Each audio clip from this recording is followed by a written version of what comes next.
Bom dia, meu nome é Renato e hoje eu irei apresentar um trabalho da professora Carla Patrícia sobre o tabernáculo.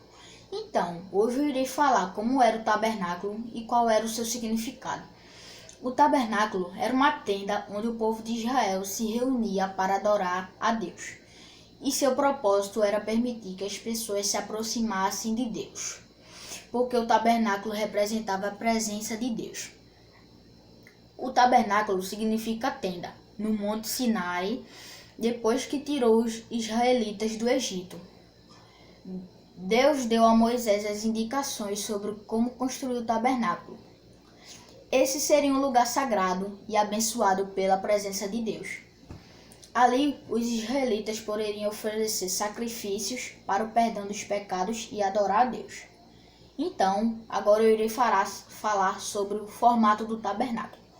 O tabernáculo era uma tenda retangular muito grande, feita de várias camadas de cortinas apoiadas em colunas de madeira, revestidas com metais preciosos. À volta da tenda havia um pátio retangular, delimitado por mais cortinas e colunas. O povo ficava no pátio do tabernáculo, onde os sacerdotes ofereciam os sacrifícios no altar dos holocaustos e abençoavam o povo. Uma bacia de bronze com água ficava à entrada da tenda para os sacerdotes se lavarem antes de entrarem. Então, dentro da tenda havia um candelabro que iluminava o local e uma mesa, onde se colocavam os 12 pães. Esse era o lugar santo, onde apenas os sacerdotes poderiam entrar.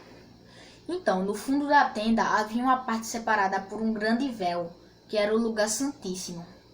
Ali ficava a Arca da Aliança, que era o grande símbolo da presença de Deus. Do lado de fora, junto do véu, ficava o altar de incenso.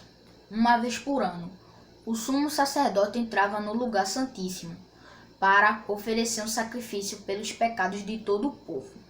E ninguém mais poderia entrar nesse lugar tão sagrado. Então, agora irei falar sobre o significado do tabernáculo. O tabernáculo representa como Deus se relaciona conosco.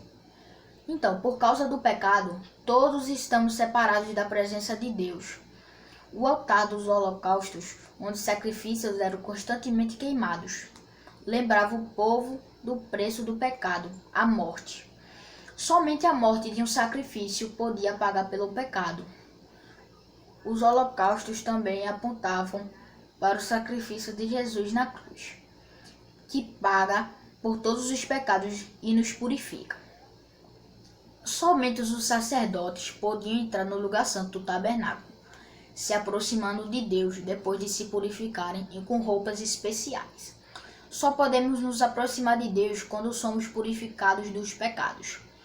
A Bíblia diz que todos nós, os que são salvos por Jesus, são sacerdotes e podem entrar na presença de Deus, porque Jesus nos purificou. Agora podemos participar das coisas sagradas e sem medo e sem culpa. O véu representava a separação entre Deus e os homens. Ninguém podia entrar na presença de Deus, exceto o sumo sacerdote, e este com muitas precauções. Mas agora, Jesus é nosso sumo sacerdote, que entrou na presença de Deus para oferecer o sacrifício perfeito. Quando Jesus morreu, o véu se rasgou. Agora todos podemos entrar na presença de Deus através de Jesus. Hoje em dia não precisamos mais de um tabernáculo, porque esse era apenas um símbolo da realidade espiritual. E Jesus cumpre todas as funções do tabernáculo dentro de nossos corações. Então, professora, espero que a senhora tenha gostado do vídeo. Eu fiz com muito carinho e beijos.